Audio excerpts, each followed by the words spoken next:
आपण उडीद वडे जे केलेले आहेत ते जराशे शिळे राहिले किंवा मग ते खात नाही कुणी, कुरकुरीत लागत नाही किंवा मग असं वातट लागतात किंवा काहीतरी प्रकार वेगळा वेगळा होत असतो, ते अगदी काही शेवटपर्यंत कुरकुरीत राहत नाही.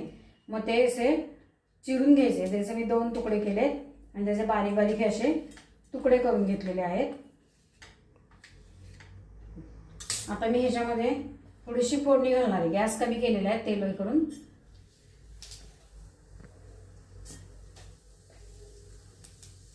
हळद, हिंग,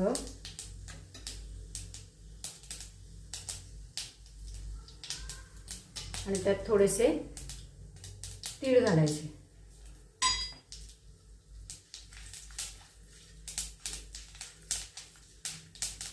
तीळ तडतडायला लागले की ह्याच्यात घालून घ्यायचे हे सगळे तुकडे केलेले, जरा हलवायचे आणि मग त्याच्यात तिखट मीठ थोडंसं घालून घ्यायचं.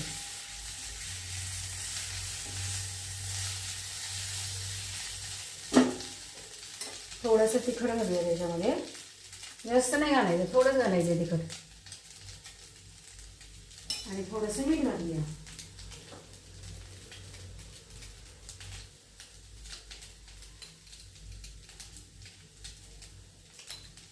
पण आपण उडीद वडे करताना त्यात पिठात मीठ घातलेलं असतं, त्यामुळे ह्याच्यामध्ये एकदम कमी मीठ घालायचं. तिखटही थोडंसं घातलेलं असतं त्याच्यामध्ये, मिरचीचे तुकडे वगैरे, खोबऱ्याचे तुकडे, अशा पद्धतीने आपले. आता गॅस घालून टाकते. चांगले परतले गेलेले आहेत ते आणि कुरकुरीत पण झालेले आहेत थोडेसे.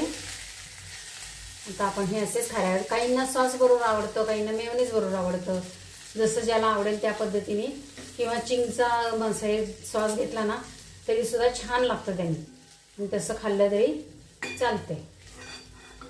मी ओतून घेते आपल्याला.